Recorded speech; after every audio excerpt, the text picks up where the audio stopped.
नमस्कार दोस्तों। क्या आप जानते हैं कि हनुमान जी का जन्म कोई साधारण घटना नहीं थी, बल्कि तीन देवी शक्तियों का श्राप, तपस्या और भगवान शिव के संकल्प का परिणाम था। आज हम आपको सुनाने जा रहे हैं हनुमान जन्म का वो पावन महारहस्य, जिसे सुनकर आपकी भक्ति और भी गहरी हो जाएगी। तो चलिए शुरू करते हैं भक्त के इस संगम को। यह कथा उस समय की है जब देवराज इंद्र की सभा अपनी पूरी दिव्यता के साथ सजी हुई थी। चारों ओर गंधर्वों का मधुर संगीत गूंज रहा था और अप्सराएं अपनी मनमोहक नृत्य कला से वातावरण को अलौकिक बना रही थीं। उन्हीं अप्सराओं में एक थी पुंजकस्थला। वह अद्भुत रूपवती थीं, लेकिन उनके स्वभाव में चंचलता और थोड़ी सी अहंकार की झलक भी थी। एक दिन स्वर्ग के एक शांत उपवन में एक महान ऋषि गहन तपस्या में लीन थे। वातावरण बिल्कुल स्थिर था, मानो समय भी ठहर गया हो। लेकिन तभी पुंजकस्थला वहां आ पहुंची।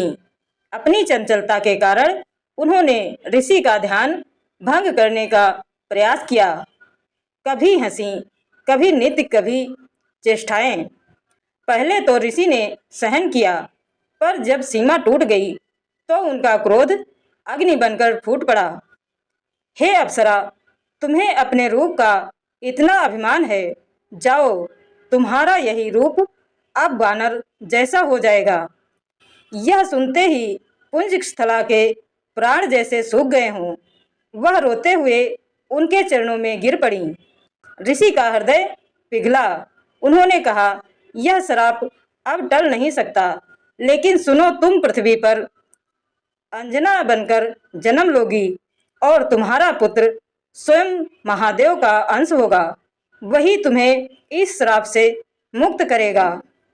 यहीं से शुरू होती है उस महान लीला की पहली कड़ी। समय बीता और पुंजकस्थला ने पृथ्वी पर माता अंजना के रूप में जन्म लिया।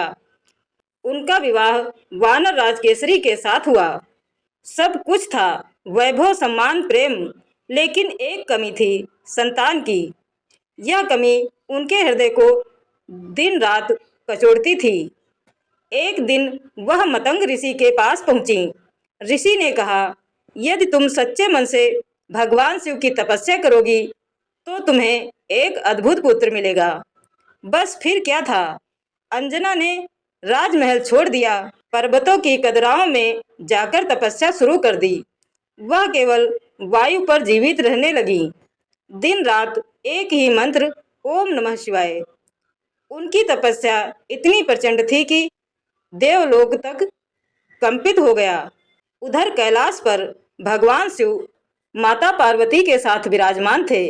शिव जी बोले, हे देवी, मेरे आराध्य श्री राम पृथ्वी पर अवतरित हो चुके हैं।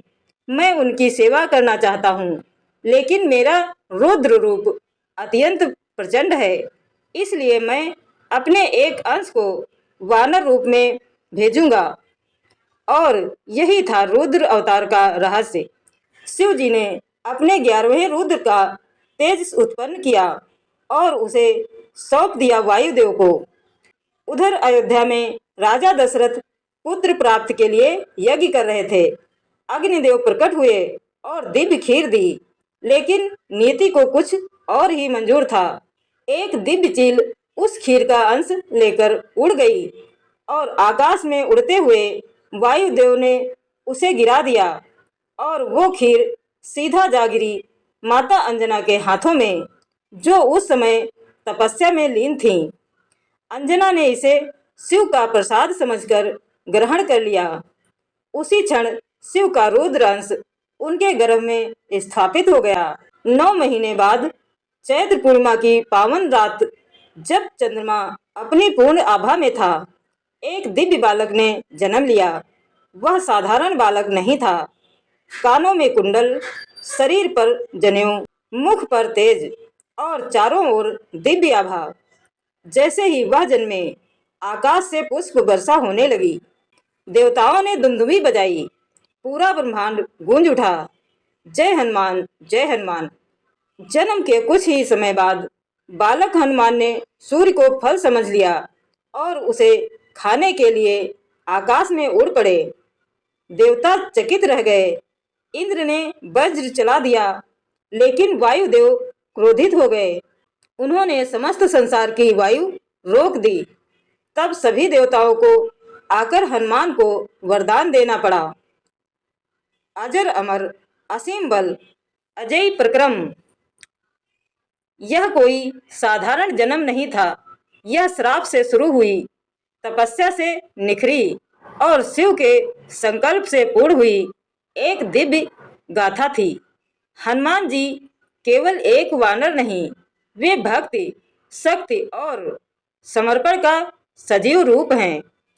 उन्होंने हमें सिखाया कि सच्ची भक्ति शरीर में नहीं, बल्कि भक्ति और विश्वास में होती है। आज भी अगर कोई सच्चे मन से जय श्री राम कहकर हनुमान जी को पुकारता है, तो वो हर संकट में उसके साथ खड़े होते हैं। बोलिए पवन पुत्र हनुमान की जय। अगर आप भी मानते हैं कि हनुमान जी आज भी जीवित हैं, तो कमेंट में लिखिए जय बजरंगबली और इस कथा को हर उस व्यक्ति तक पहुंचाइए जिसे सच्ची भक्ति की शक्ति जाननी चाहिए। दोस्तों, इस भक्ति यात्रा को जितना बढ़ा सके उतना बढ़ाइए, हर व्यक्ति को शेयर करिए और हम मिलेंगे एक और ऐसी ही भक्ति की कथा के साथ। तब तक के लिए जय श्री राम, जय बजरंगबली।